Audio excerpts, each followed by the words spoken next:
યુદ્ધના નગારા તો વાગી ચૂક્યા છે, એટલે લડ્યા સિવાય છૂટકો નથી. એટલે લડવા માટે કાર્યક્રમો હોવા ખૂબ જરૂરી છે. એટલે આવતીકાલે ભગવાન શ્રી રામ, જે અમારા ઈષ્ટ પુરુષ કહેવાય, અને એવું પણ કહેવાય કે ભગવાન શ્રી રામ એટલે રામ રાજ્ય, અને આ એક સંદેશ આપી રહ્યા છે કે રામ જન્મ થયો હોય ત્યારથી રામ રાજ્ય આવે. એટલે આવતીકાલથી જે યુદ્ધ થવાનું છે એ રામ રાજ્ય લાવવા માટેનું યુદ્ધ થવાનું છે. એટલે કાલે ગામડે ગામડે, છેવાડાના ગામડા સુધી અમારો મેસેજ જશે કે ભગવાન શ્રી રામની ખૂબ ધામધૂમથી પૂજા અર્ચના કરવામાં આવે.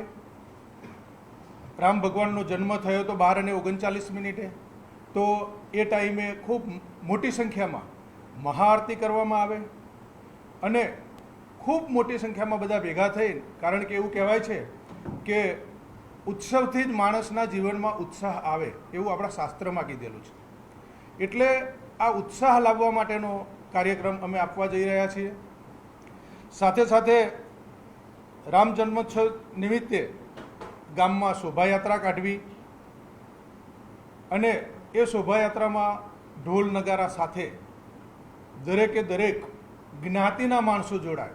કારણ કે રામ એ ફક્ત ક્ષત્રિયોના નથી, રામ એ તમામ જ્ઞાતિના છે, અને તમામ જ્ઞાતિએ અમને સહકાર આપેલો છે. તો આ શોભાયાત્રામાં તમામ જ્ઞાતિના માણસો જોડાશે, અને એ જે સભા ભરાશે, અને એ સભામાં ગામે ગામ એવું નક્કી કરવામાં આવશે કે પુરુષોત્તમભાઈ રૂપાલાની વિરુદ્ધમાં મતદાન કરવામાં આવશે. અને ખૂબ મોટી સંખ્યામાં, કારણ કે તમે જોજો કે ગામડાઓમાં કે અહીંયા સિટીમાં રહેતા હોય તો સોસાયટીમાં પહેલાં રાજપૂતોને મકાન લેવું હોય ને તો બધા થોડાક ડરતા હોય છે બીજી જ્ઞાતિના. પણ એક વખત રાજપૂતને મકાન આપી દેવામાં આવે ત્યારે પછી એ એટલો બધો પ્રિય થઈ જતો હોય છે રાજપૂત દરેક જ્ઞાતિ માટે, કારણ કે રાજપૂત હંમેશા દરેક જ્ઞાતિને સાથે લઈને ચાલતો હોય છે.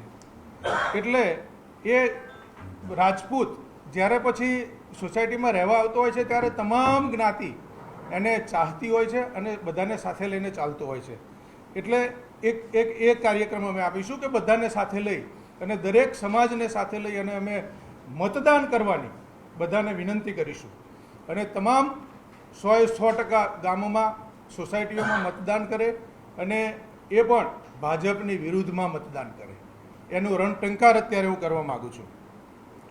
તમામ કાર્યકરોને બૂથ લેવલ સુધી મોકલવામાં આવશે. અમે જિલ્લા કક્ષાએથી જે અમારી કોર કમિટી છે, એ કોર કમિટીમાં જુદા જુદા જિલ્લાના મહાનુભાવો જે સમાજ સાથે જોડાયેલા છે, જે સમાજના આગેવાનો છે, એ તમામ જિલ્લાના મહાનુભાવો જોડાયેલા છે આ કોર કમિટીમાં. એટલે તમામ મહાનુભાવોને કામ સોંપવામાં આવશે. મહાનુભાવો તાલુકા કક્ષાની ટીમો બનાવશે, તાલુકા કક્ષાની ટીમો ગામ કક્ષાની ટીમ બનાવશે, અને ગામ કક્ષાની ટીમો શેરીએ શેરીએ અને ફળીએ ફળીએ જશે, અને તમામ માણસોને આ વોટિંગ કરવાનું, અને એ પણ ભાજપની વિરુદ્ધમાં વોટિંગ કરવાનું, એવું માર્ગદર્શન આપવામાં આવશે. બૂથ લેવલની કામગીરી એને કહેવામાં આવે છે કે આ બધા બૂથ લેવલની કામગીરી કરશે. જ્યાં જ્યાં ભાજપની રેલીઓ થશે, સભાઓ થશે, જ્યાં જ્યાં ભાજપના મેળાવડા થશે, તે તમામ જગ્યાએ કાયદાની મર્યાદામાં રહીને અમારા દેખાવ કરવામાં આવશે, અને આ રીતે ભાજપનો વિરોધ કરવામાં આવશે. કોર કમિટીની રચનામાં અમે તમામ ક્ષત્રિય સમાજોને લીધેલા છે, અને આ તમામ ક્ષત્રિય સમાજ ગામડે ગામડે પ્રચાર કરશે કે ક્ષત્રિયો એટલે રામ રાજ્ય લાવવા માટેનો પ્રચાર, એટલે ભાજપની વિરુદ્ધમાં મતદાન કરીને 100% મતદાન કરીને એ કઈ રીતે આગળ વધવું એની એક પ્રક્રિયા કરવામાં આવશે. અને બાકી રહેલા જિલ્લાઓ જેવા કે આણંદ અને જામનગર, એમનું તો મને અત્યારથી આમંત્રણ આવી ગયું છે.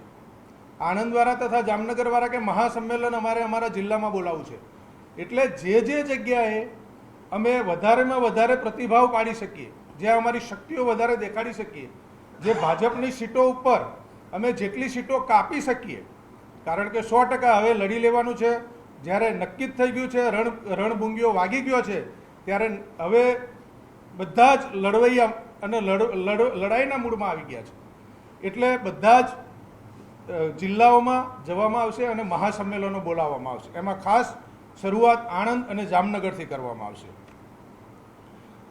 રૂપાલાભાઈની ઉમેદવારી પાછી ન ખેંચાય. જો હવે એમણે ઉમેદવારી તો કરી દીધી છે એટલે આપણે કંઈ કરી શકવાના નથી, પણ પાછી ન ખેંચાય તો ભાજપની વિરુદ્ધ 100% તમામ ક્ષત્રિયો, ફક્ત રાજપૂત નથી બોલતો, તમામ ક્ષત્રિયો, અને એ તમામ ક્ષત્રિયો તમામ સમાજને સાથે લઈ અને ભાજપની વિરુદ્ધમાં મતદાન કરાવશે.